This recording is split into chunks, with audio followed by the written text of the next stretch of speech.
Good morning, everybody. It's Cecilia from Pardun Farm. I just wanted to catch you up on everything that's been going on. It's been sort of a crazy week.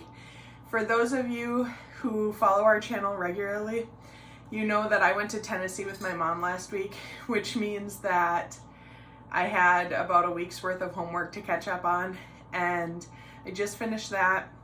The weather's been pretty typical April in Wisconsin weather. Been a lot of rain, and so we've been trying to balance getting projects done outside and not freezing to death in the rain. So I just wanted to give you guys an update on what's going on. I actually thought I recorded a pretty cool video of our project this weekend, but I didn't actually start my camera, so I will give you an update on that later this week. But for now, I wanted to talk to you guys about a shipment that we received yesterday. We ordered a new chicken plucker, which is really exciting. The reason that we ordered a plucker is because last year we did about 100 meat birds and we sold quite a few of them, but we plucked those by hand and that was intense. And we also did all 100 at the same time, which was a hard learning lesson for us because with Seth and I butchering, 76 birds is what we did in one day, and it was a pretty long, miserable day, to be honest. And then because we were plucking by hand, we ended up skinning some of the chickens just because we didn't want to deal with the plucking anymore. And they cook fine in the crock pot and they're good. But we decided that this year, if we're gonna do meat birds and we're gonna sell some, that we needed to have a plucker. So that is an investment that we made. And I will go ahead and put a picture of it at the end of this video if you want to see it. Otherwise, it is on our Facebook and Instagram page. But we also, in that shipment, got this, which is an incubator. And we are really excited about it because it gives us the ability to incubate our own eggs. Every once in a while, we think we have a broody hen, but it never seems to work out. And so we got this and we got it set up last night. We do have just sort of a barnyard mix of chicken eggs in there right now, but it also gives us the opportunity, if we choose to save eggs, and instead of ordering chickens like we did for our meat birds this year, we could raise our own or hatch out eggs. Now, we don't necessarily have the kind of breeds in our laying hen flock right now that we would want to have for meat production, but it is an option as far as being more self-sufficient, that we could keep a small flock of whatever we decided we wanted to use for meat production. We also are looking forward to trying and incubating some duck eggs to see how that goes, because we do have a small flock of ducks. Unfortunately, we have 2 females and 3 males, so we would like to get some more females and sort of balance that out a little bit better. But so we started the incubator last night following the directions. We have never used an incubator before, so I don't know if it'll work or not. I'm sure that there are a lot of lessons that we'll learn along the way. If you have any tips or tricks on using an incubator or you're experienced at it, please feel free to share them in the comments, because we recognize that we are ignorant about using incubators and would be very happy for some guidance. We will also probably be checking out some YouTube videos and seeing what we can learn. So basically, what we do know about the incubator is what Seth read in the manual. We can put 32 eggs in there, and chicken eggs take 21 days to hatch. If we hatch them too soon, say they hatch at 19 days, our incubator was too warm. If they hatch at 22 or 23 days, then our incubator was too cold. I know that we can put duck eggs in here as well, and for us, I'm not sure how long our duck eggs will actually take to incubate, because we have sort of a hodgepodge of different kinds of ducks on our farm. And so some duck eggs take 28 days to incubate and some take 35, so we sort of have a range there. But for most eggs, around day 10, if you candle them, You can see whether they're fertile or not. You can see the veins in the eggs. And what I really do like about this incubator so far is that there's a candler so that I can look at the eggs without opening it up. And so that's really nice.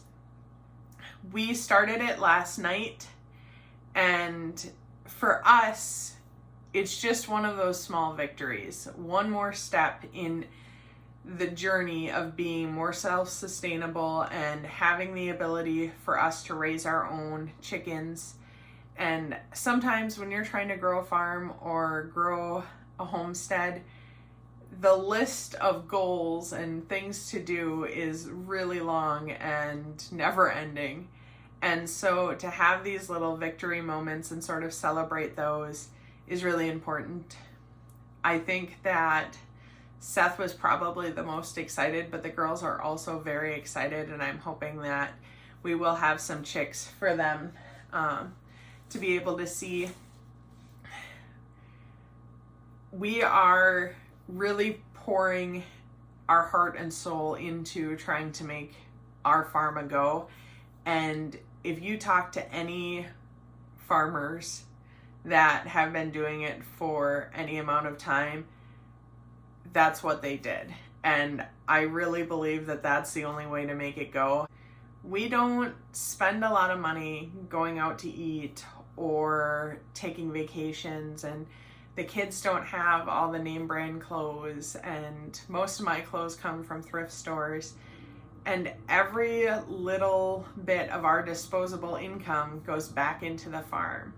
And I think that's something that doesn't really get talked about a whole lot, but I think it is important for people who are thinking about homesteading or farming to know that if you really want to build something up, then there may be sacrifices in other areas of your lives. Because if you really love, going on vacation for 2 weeks a year, that's really hard to do when you have livestock and you have animals and you have responsibilities. So maybe for that person, it's just better to do gardening. And I'm not saying that you can't go on vacation if you have a farm, but you have to have people who are really responsible that can be trusted with your livestock. Because for us, growing our livestock and making sure that they're healthy, that's our livelihood, that's our future. Because eventually, someday, we would like to be able to both be home full time and make our living off of our livestock to pay the few bills that we will have. We are hoping that the animals and the garden and everything helps us minimize our bills and helps us be more self-sustainable. But realistically, at the end of the day, there's always bills. You have to make it make sense financially. And right now, it's easy for us to put money, not easy, but we keep putting money in with the hope and the faith that eventually there will be a payout at the end. And trusting that to someone while you're on vacation can be really hard. Not that there aren't capable people out there, but when things happen, they can happen really quickly. And if you're not on your farm with your livestock to handle things, it can be really financially devastating very quickly. So, like I said, not that you can't ever go on vacation if you have a farm or if you have livestock, but you have to be really picky and you have to really think about, when do you go? And Seth and I were just talking about, man, we'd really like to go and do something for our anniversary, but we're going to have baby chicks, we're going to have lambs, we're going to have, probably some baby rabbits, and in addition to the laying hens and the dogs and everything else. And we talked about it and thought, maybe it's better if we just, because our anniversary is in June, if we just plan to go in like December or January when we have less going on our farm and it's more manageable for someone, maybe that's better. And then maybe it's not, because then you're dealing with freezing temperatures, and honestly, we just decided we're not doing anything this year, but